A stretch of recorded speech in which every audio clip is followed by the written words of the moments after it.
এই ছেলেটা আপনারা সবাই চিনে রাখুন। এই ছেলেটা বহুত ছোটবেলা থেকে বহুত কষ্ট করতেছে, এই যে ডাব নিয়ে বেড়াইছে, কিন্তু বৃষ্টির জন্য যাই হোক কিছু ব্যস্ত আর ব্যস্ত গেল না, হালকা বৃষ্টি পড়ছে, তার ভিতরে ভিতরে বিবেকে লাড়া দিচ্ছে।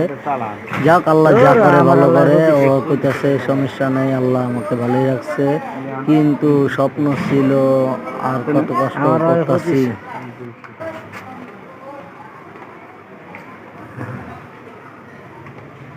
এই সেই পারভেজ, আপনারা সবাই চিনে রাখুন, কেননা এই ছেলেটি অনেক কষ্ট করতেছে, এই ভ্যানে ঘোরা ডাব বেচতেছে। ঢাকা শহর যখন আছে এই কোনো সেই জায়গায় কাম পারভেজ, খুঁজে পায় না। আপনারা সবাই চিনে ও ভালো রাখেন, একটা ডাবওয়ালা। শিক্ষিত আই ছেলে, ও সেই ভালো বাতি চাকরি বাতি পায় না ডাব টাকার বেচে, অভাবে, ভিতরে পানি আত্মীয় বেশি। স্বজন মামা খালু নাই, ডাবের চোখা তো খাইবেন, মামা খালু নাই চোখা দেখেই দিয়া আজকে এই ডাব গাঙ্গিয়া খাইবেন। বেচতেছে।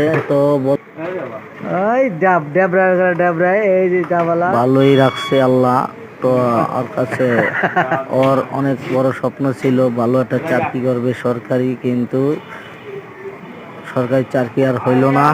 তো অনেক কষ্ট করতেছে, ডাব বেচতেছে। হ্যাঁ, এই সেই পারভেজ, আপনারা সবাই চিনে রাখুন, চ্যানেলটা সাবস্ক্রাইব করে রাখুন।